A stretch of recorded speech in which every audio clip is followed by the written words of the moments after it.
तो आज का हमारा टॉपिक है यूपी बोर्ड सॉल्यूशन क्लास 12 साहित्यिक हिंदी का समसामयिक निबंध। तो देखिए आज का हमारा टॉपिक जो है बढ़ती जनसंख्या पर निबंध है। बढ़ती जनसंख्या बड़ी समस्या पर निबंध। तो इसके शीर्षक देखिए क्या क्या है।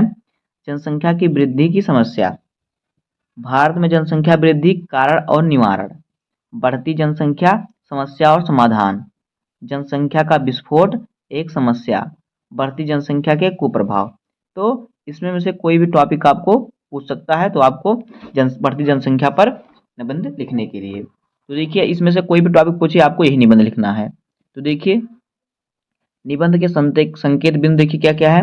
पहला हेडिंग हमारा होगा भूमिका, दूसरा हेडिंग होगा जनसंख्या में दूसरा सबसे बड़ा देश, तीसरा हेडिंग होगा जनसंख्या वृद्धि के कारण, चौथा हेडिंग होगा जनसंख्या वृद्धि का कुप्रभाव, और पांचवा हेडिंग होगा नियंत्रण के उपाय, और छठा हेडिंग होगा उपसंहार।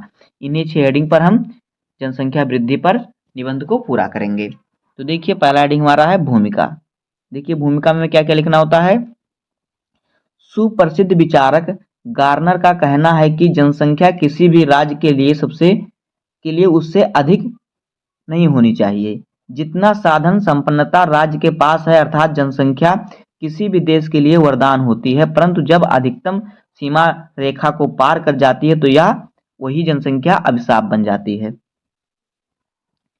अगला हेडिंग देखिए हमारा क्या है। आपको भूमिका में पहले इतना ही लिखना है। उसके बाद देखिए हेडिंग हमारा दूसरा क्या है, जनसंख्या में दूसरा सबसे बड़ा देश। तो देखिए वर्तमान में जनसंख्या की दृष्टि से भारत विश्व में चीन के बाद दूसरा स्थान है। भारत का जो है विश्व का सबसे बड़ा जनसंख्या देश चीन है, उसके बाद भारत का नंबर आता है। हमारे सामने अभी जनसंख्या विस्फोट की समस्या है।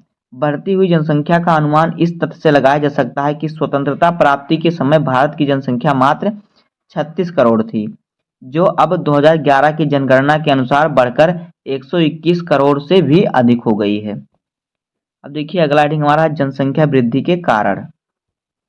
देखिए जनसंख्या वृद्धि के विभिन्न महत्वपूर्ण कारणों में जन्म एवं मृत्यु दर के बीच अधिक दूरी, विवाह के समय कम आयु, अत्यधिक निरक्षरता, परिवार नियोजन के प्रति धार्मिक दृष्टिकोण, निर्धनता, अधिक हाथ अधिक आमदनी का सिद्धांत, मनोरंजन के साधन की कमी, संयुक्त परिवार, परिवार में युवा दंपतियों में अपने बच्चों के पालन पोषण के प्रति जिम्मेदारी में कमी, बंध्याकरण, ट्यूबेक्टोटॉमी एवं लूप के प्रभावों के विषय में गलत सूचना या सूचना का अभाव आदि उल्लेखनीय है। कह रहा है जनसंख्या वृद्धि के कारण क्या क्या है। जन्म एवं मृत्यु, अधिक जन्म होना, मृत्यु की दर में कमी होना, विवाह के समय कम आयु, कमी आयु में लोग विवाह कर लेते हैं, इसकी उम्र अगर बढ़ा दिया जाए तो जनसंख्या पर नियंत्रण कुछ पाया जा सकता है। अत्यधिक निरक्षरता, परिवार नियोजन के प्रति धार्मिक दृष्टिकोण, और निर्धनता मतलब जो लोग सोचते हैं कि अधिक बच्चे होंगे तो अधिक धन कमाएंगे, जिससे हम अधिक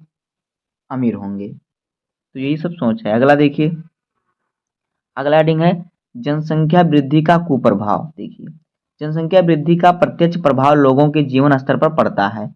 यही कारण है कि स्वतंत्रता प्राप्ति के बाद में कृषि एवं औद्योगिक क्षेत्रों में चमत्कारिक प्रगति के बावजूद यहाँ प्रति व्यक्ति आय में संतोषजनक वृद्धि नहीं हो पाई है। जनसंख्या वृद्धि एवं नियंत्रण की सैद्धांतिक व्याख्याओं के अंतर्गत एक व्याख्या मानती है कि विकास जनन क्षमता की दर को कम कर देता है। यह भी कहा जाता है कि विकास मृत्यु दर को जन्म दर की अपेक्षा अधिक कम करता है, जिसका परिणाम जनसंख्या की वृद्धि का होना है। अगला हेडिंग देखिए हमारा क्या है, नियंत्रण के उपाय, यानी जनसंख्या नियंत्रण के उपाय। तो देखिए यदि देश लगभग 1.5 करोड़ व्यक्तियों की प्रतिवर्ष की वृद्धि से बचना चाहता है तो केवल एक ही मार्ग शेष है कि आवश्यक परिवार नियोजन एवं जनसंख्या हतोत्साहन का कड़वा घूंट लोगों को पिलाया जाए। इसके लिए एक उपयुक्त जनसंख्या नीति की आवश्यकता है कि सबसे अधिक बल इस बात पर दिया जाए कि परिवार नियोजन कार्यक्रम में अत्यधिक और बंध्याकरण पर ध्यान देने की अपेक्षा फासले की विधि को प्रोत्साहित किया जाए, जिससे एक इसके अनुरूप जनांकीय प्रभाव प्राप्त किया जा सके। हमारे देश में लगभग 5 में से 3 यानी 576 विवाहित स्त्रियां 30 वर्ष के से कम आयु की हैं और 2 या 2 से अधिक बच्चों की मां हैं।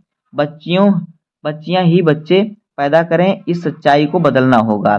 यह केवल फासले की विधि तथा लड़कियों की अधिक विवाह उम्र को प्रोत्साहन देना ही संभव हो सकेगा। यानी जो लड़कियों की शादी की उम्र है उसको बढ़ा देना चाहिए। आगे देखिए, भारत जैसे विकासशील देश में बढ़ती जनसंख्या पर नियंत्रण पाना अत्यधिक आवश्यक है, अन्यथा इसके परिणाम स्वरूप देश में अशिक्षा, गरीबी, बीमारी, भुखमरी, बेरोजगारी, आवासहीनता जैसे कई समस्याएं उत्पन्न होंगी और देश का विकास अवरुद्ध हो जाएगा। अतः जनसंख्या को नियंत्रित करने के लिए केंद्र एवं राज्य सरकारों के साथ साथ देश के प्रत्येक नागरिक को इस विकट समस्या का सामना करना होगा। समाज सेवी संस्थाओं की भी इस समस्या के समाधान हेतु महत्वपूर्ण भूमिका होनी चाहिए। आगे देखिए, जनसंख्या वृद्धि को रोकने हेतु शिक्षा का व्यापक स्तर प्रचार प्रसार अति आवश्यक है। महिलाओं के शिक्षित होने से विवाह की आयु बढ़ाई जा सकती है। प्रजनन आयु वाले दंपतियों को गर्भ निरोध स्वीकार करने के लिए प्रेरित किया जा सकता है। उन्हें छोटा परिवार, सुखी परिवार की बात समझाई जा सकती है। केंद्रीय एवं राज्य स्तरों पर जनसंख्या परिषद स्थापित करना भी इस समस्या का उपयुक्त उपाय हो सकता है, क्योंकि ऐसा करके न केवल विभिन्न स्तरों पर समन्वय का कार्य किया जा सकेगा, बल्कि अल्पकालीन व दीर्घकालीन योजनाओं का निर्धारण भी किया जा सकेगा। मीडिया को भी इस कार्य में बढ़ चढ़कर हिस्सा लेने की आवश्यकता है।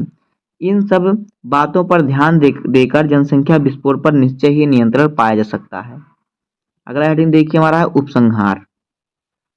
विश्व प्रसिद्ध वैज्ञानिक स्टीफन हॉकिंग ने वानों को सावधान करते हुए कहा है कि हमारी जनसंख्या एवं हमारे द्वारा पृथ्वी के निश्चित संसाधनों के उपयोग पर्यावरण को स्वस्थ या बीमार करने वाली हमारी तकनीकी क्षमता के साथ घातीय रूप से बढ़ रही है। आज प्रत्येक देशवासी को उनके बातों से प्रेरणा लेकर देश को समृद्ध एवं विकसित राष्ट्र बनाने का संकल्प लेना चाहिए। तो दोस्तों, इस प्रकार से हो जाएगा बढ़ती जनसंख्या पर निबंध। उम्मीद है कि आपको वीडियो पसंद आया होगा। अगर आपको वीडियो पसंद आया हो तो वीडियो को लाइक कर दीजिएगा, चैनल पर नए सब्सक्राइब कर दीजिए, क्योंकि बोर्ड एग्जाम के हर इंपॉर्टेंट टॉपिक का वीडियो आपको चैनल पर मिलता रहेगा। तो मिलते हैं किसी नेक्स्ट वीडियो में, तब तक के लिए धन्यवाद। जय हिंद।